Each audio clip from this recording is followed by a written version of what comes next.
दोस्तों अभी हम सुनेंगे अनोखा सवाल जीनियस लेकर आया मेकर हूं साहब से कि बेटी को जमीन में संपत्ति बेटी में को हिस्सा कब मिलेगी। नहीं आप मिलेगा। इस बारे में अभी तक जो हम विस्तार यूट्यूब से पर वीडियो जानिए। डाले हुए हैं ना, उसमें आप हम आपको ये बताए जीनियस हैं कि मेकर भाई भाई साहब बहन हो से या बेटी हो अभी या स्टार्ट बुआ कीजिए। हो, वो संपत्ति में हिस्सा कैसे ले सकती है, किस कानून के आधार पर।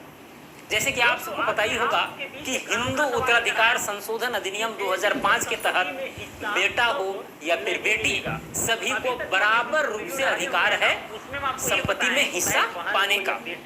ठीक है, जहां से भी वो संपत्ति मिले, चाहे पिता से मिले, माता से मिले, बराबर रूप से अधिकार रखते हैं। बेटी और बुआ जो अन्य रिलेशन है वो कैसे जमीन में हिस्सा ले सकती है, अभी आप सुनेंगे। आप देखिए विस्तार से। और हिंदू उत्तराधिकार अधिनियम में ये बराबर वाला मामला है। क्लियर। अब दोस्तों यहाँ पर जो हम बात करने वाले हैं कि भाई बेटी को संपत्ति में हिस्सा कब नहीं मिलेगी, आपको यहाँ पर कुछ कंडीशन दिखाएंगे। उस कंडीशन को आप समझिएगा, तब आपको समझ में आएगा कि कब हिस्सा नहीं मिलेगा। क्योंकि देखिए, बेटी या बुआ या बहन को जब हिस्सा देने की बात आती है, जमीन हो या कोई भी संपत्ति हो, तो फिर लोगों का जो मन है ना, वो खटकने लगता है। अपनी बहन हो, अपनी बेटी हो या बुआ हो, जो हो। और मैं ये चीज जो है ना रियलाइज किया, क्योंकि मैं कहीं कहीं पर जो है जमीन का नापी वगैरह विवाद को सुलझाने वगैरह में जाता हूँ, तो फिर जो है ना ये सवाल करता हूँ कि भाई अब बेटी है या बुआ है, सबको बराबर रूप से जो है हिस्सा मिलेगा, तो लोग तुरंत जो है से आंख फाड़ फाड़ के देखने लगते हैं, ये कैसे हो सकता है, ऐसा नहीं होगा कभी। ठीक है, ये गलत बात है। भाई शादी में जो है इतना हम खर्च किए, ये है वो है फलाना, भाई जो है अपने तरफ से तर्क दे रहा है कि जितना उसके विवाह में जो हम खर्च किए हैं ना, उससे हम पूरा जिंदगी गुजार देते हैं, तो उससे कितना हम जमीन ले लेते हैं। उसके विवाह में इतना खर्च किए हैं तो कम से कम संपत्ति भी नहीं छोड़ सकती है, ये कौन सा कानून है। तो इस तरह के जो है लोग अपना अपना तर्क देते हैं। लेकिन जो भी हो भाई, कानून अगर बना है तो सोच समझ के ही बना होगा। रिसेंट में जो है सुप्रीम कोर्ट का 2020 में जो है 11 अगस्त को जजमेंट भी आया था, उसमें क्लियर कर दिया गया था इस मामले को। बताएंगे, चिंता नहीं करना है। तो सबसे पहला कंडीशन दोस्तों यहाँ पर लेते हैं स्व अर्जित संपत्ति। स्व अर्जित संपत्ति, जिसको इंग्लिश में कहा जाता है सेल्फ एक्वायर्ड प्रॉपर्टी। अगर कोई पिता है,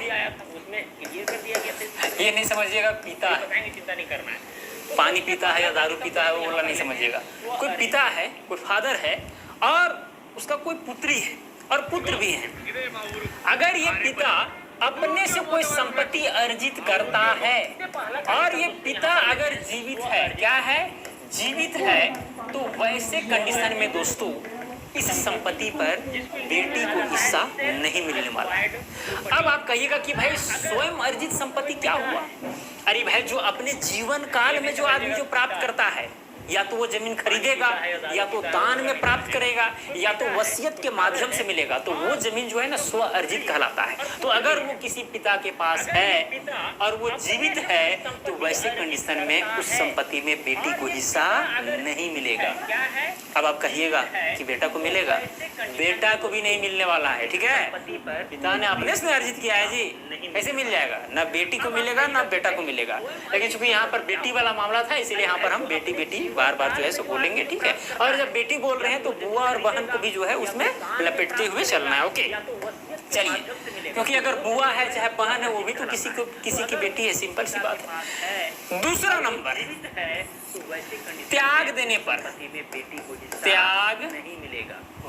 अब आप कहिएगा त्याग देने पर अगर कोई बहन, बेटी या बुआ जो उसको हिस्सा मिलना चाहिए था अपना पिता की संपत्ति पर या पैतृक संपत्ति पर, जिस भी संपत्ति पर, अगर वो त्याग दी है, यानी कि रिलीज डीड बना दी है, और रिलीज डीड कहाँ पर रजिस्टर होता है, सब रजिस्ट्रार ऑफिस में, तो रिलीज डीड में वो चीज वहां पर दर्शा दिया गया है कि वो हिस्सा वहां पर नहीं लेने वाली है, या फिर फर्स्ट क्लास मजिस्ट्रेट से जो है ये चीज क्लियर कर दी है कि भाई हम संपत्ति में हिस्सा नहीं लेंगे, मेरा हिस्सा जो है भाइयों के बीच बंटवारा हो जाना चाहिए, या फिर और भी जो कानूनी तरीके हैं उसके तहत अगर ये डिक्लेयर कर देती है, फर्स्ट पॉइंट है सोर्जित संपत्ति में तो वैसे कंडीशन में भी जो है बाद में वो पिता जीवित है तो दोनों को, किसी को बेटा और बेटी को संपत्ति नहीं मिलेगी। वो हिस्सा नहीं ले दो सकती। नंबर है ठीक है, ब्याज अगर हाथ से देने एक बार निकल गया लीगली कानूनन रूप से, तो फिर वो वापस आने वाला नहीं है। तो चलिए अब यहाँ चलते हैं तीसरा कंडीशन के ऊपर, ठीक है। तीसरा कंडीशन दोस्तों, सुप्रीम कोर्ट में एक मामला गया था, विनीता वर्सेस विनीता शर्मा वर्सेस था राकेश शर्मा करके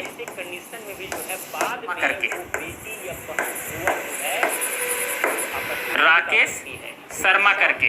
और यहाँ पर जजमेंट आता है 11 अगस्त 2020 को एक जजमेंट आता है, और उस जजमेंट में ये क्लियर किया जाता है कि भाई अगर 20 दिसंबर यानी 20/12/2004 से पहले 20 दिसंबर 2004 से पहले अगर जमीन का बंटवारा हो गया हो, तो वैसे कंडीशन में जो बेटी है वो हिस्सा नहीं मांग सकती है।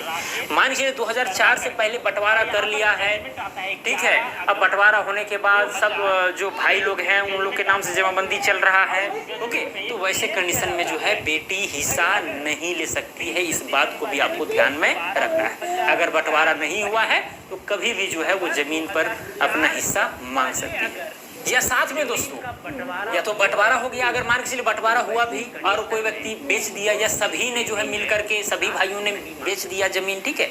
तो जब जमीन बिक गया या बंटवारा हो गया है, उसके नाम से हो गया है, तो वैसे कंडीशन में जो है सो नहीं मिलने वाला है यहाँ पर बेटी को हिस्सा। इस बात को आपको ध्यान में रखना है। एक कंडीशन आप ये यहाँ पर पैदा कर सकते हैं कि भाई स्व अर्जित संपत्ति है, चाहे ठीक है पिता अगर जीवित है तो संपत्ति में हिस्सा नहीं मिलेगा, लेकिन जब पिता की मृत्यु हो जाएगा तो क्या होगा? तो फिर 11 अगस्त बेटा हो या बेटी हो हिस्सा मिलने वाला है। और पहले लेकिन फिर ये सब कंडीशन जब आ जाएगा तो फिर नहीं मिलेगा। अगर त्याग दे दी तो नहीं बाद में वो मिलेगा। तो ये सारी चीजें हैं, आप और ध्यान ये से सब कंडीशन जो है ना रेयर जीनियस मेकर साहब क्या बोल बहन रहे हैं, त्यागेगी ध्यान रेयर से कंडीशन सुनिए, में ही। तो और आपको यहाँ पर जो ये बाद में 20 दिसंबर प्रॉब्लम नहीं आएगा।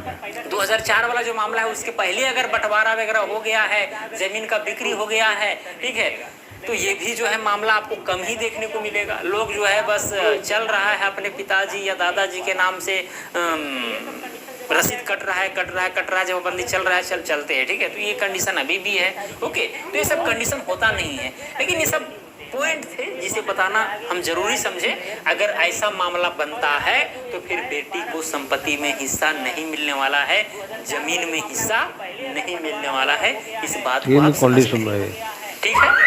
ये वीडियो मुझे उम्मीद है कि आपको अच्छा लगा होगा। और दोस्तों एक चीज़ मैं आपको कह देता हूँ कि भाई देखिए, अभी जो हिंदू उत्तराधिकार संशोधन अधिनियम 2005 जो है ना, और जो सुप्रीम कोर्ट का जो जजमेंट आया है 11 अगस्त 2020 को, लगभग 130-131 पेज के आसपास का जजमेंट है, बहुत लंबा जजमेंट है। अगर देखा जाए ना भाई, तो बेटी हो या बेटा हो सबको बराबर रूप से अधिकार यहाँ पर मिला है, ऐसा कोई बात नहीं है। लेकिन अगर कोई कंडीशन बनता है तो ऐसा नहीं है कि कोर्ट उस पर जो है सो विचार नहीं कर सकता है, विचार कर सकता है। ऐसा नहीं कि बराबर हिस्सा बेटी मांग दी तो उसे मिल ही जाएगा, ये कंपलसरी नहीं है। अगर विचार नहीं होगा तो उस पर विचार किया जाएगा। इस बात को भी आपको ध्यान में रखना है, ओके। तो चलिए दोस्तों, मुझे उम्मीद है कि आप चीज़ों को समझ गए होंगे। आज के लिए इतना ही। अब मिलेंगे अगला वीडियो में। जय हिंद, वंदे मातरम। बराबर रूप से अधिकार यहाँ पर मिला है, ऐसा कोई बात नहीं है। लेकिन